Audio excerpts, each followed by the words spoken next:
This is Language and Grammar, Skills 1, Lesson 18.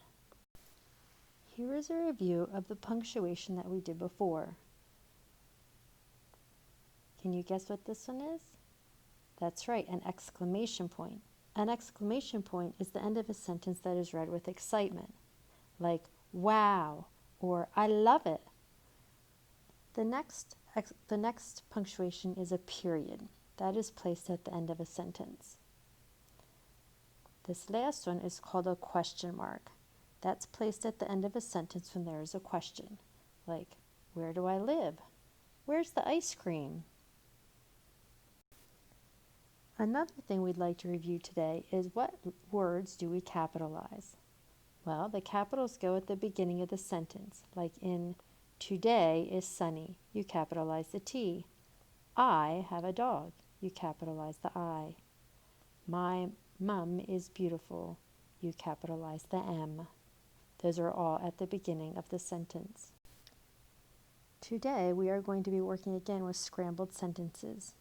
Remember that in order to make sense, the words on the board need to be placed in a different order to create a sentence. Here is our scrambled sentence on the board.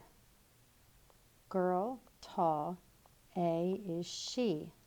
That doesn't make sense. So what we need to do now is reorder those words to make it make sense.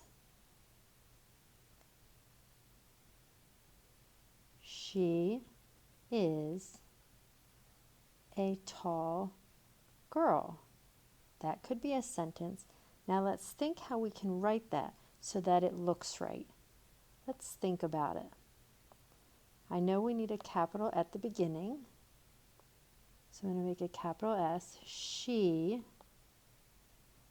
is a tall girl. I think I could end that with a period or an exclamation point.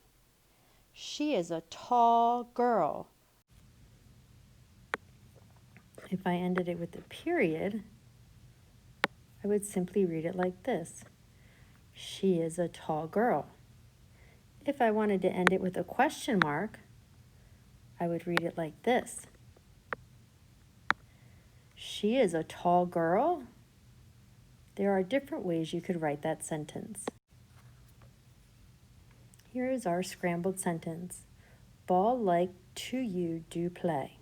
We need to reorder that so it makes sense. We could reorder it into a sentence. Do you like to play ball? If we do it that way, then we would write it as a question mark. Let me put a little more space there. So here's how we write it. I'm going to put a capital at the beginning because I know all sentences start with a capital. Do you like to play ball? I'm asking a question, so I know that's going to end with a question mark. Another way we could order it is we could do this. You could say this. You do like to play ball. To write this, we need to remember our rules. We need to have a capital at the beginning. So I will start with a capital Y. For you, making sure I leave spaces between my words, do like to play ball. You could end this with a period. You do like to play ball. Or you could end it with an exclamation point. You do like to play ball. Amazing. Nice job, guys.